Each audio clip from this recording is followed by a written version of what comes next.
எல்லாருக்கும் வணக்கம். நம்ம இன்னைக்கு மகாபாரதத்துல பீமனை பத்தி தாங்க பார்க்க போறோம்.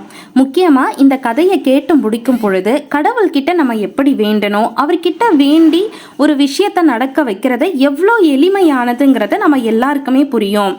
ஆனா அதுக்கு ஒன்னே ஒன்று மட்டும்தாங்க முக்கியம், நம்மளோட வேண்டுதலோ பக்தியோ உண்மையா இருக்கணும்.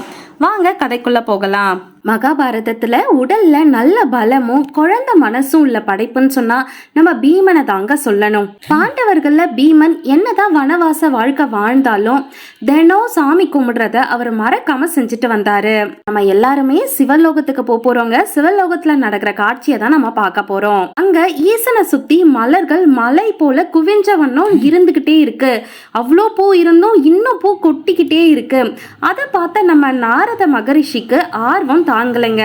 அதனால இறைவன் சிவபெருமான் கிட்டேயே கேக்குறாரு, மகாதேவா என்ன இது, இவ்வளோ மலர்கள் எங்கிருந்து வந்ததுன்னு சொல்லி கேக்குறாரு. அதுக்கு ஈசன் சொல்றாரு, இதுக்கு எல்லாத்துக்கும் காரணம் பீமன் தான்.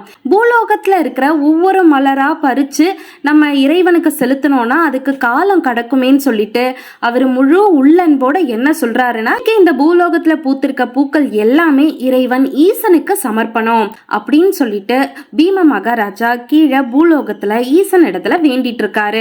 அந்த காட்சியை தான் மகாதேவர் நாரத மகரிஷிக்கு காமிக்கிறாரு.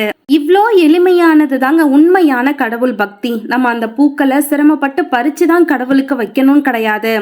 ஆனா அந்த உள்ளன்பு தூய்மையான மனதோட நம்ம என்ன வேண்டுனாலும் கண்டிப்பா நடக்கும். அது கூடவே நம்ம மற்றவங்களுக்கு எந்த தீங்கும் செய்யாம இருந்தாலே போதும், நம்ம வாழ்க்கை மற்றவங்க பொறாமப்படுற அளவுக்கு நல்லா இருக்கும்.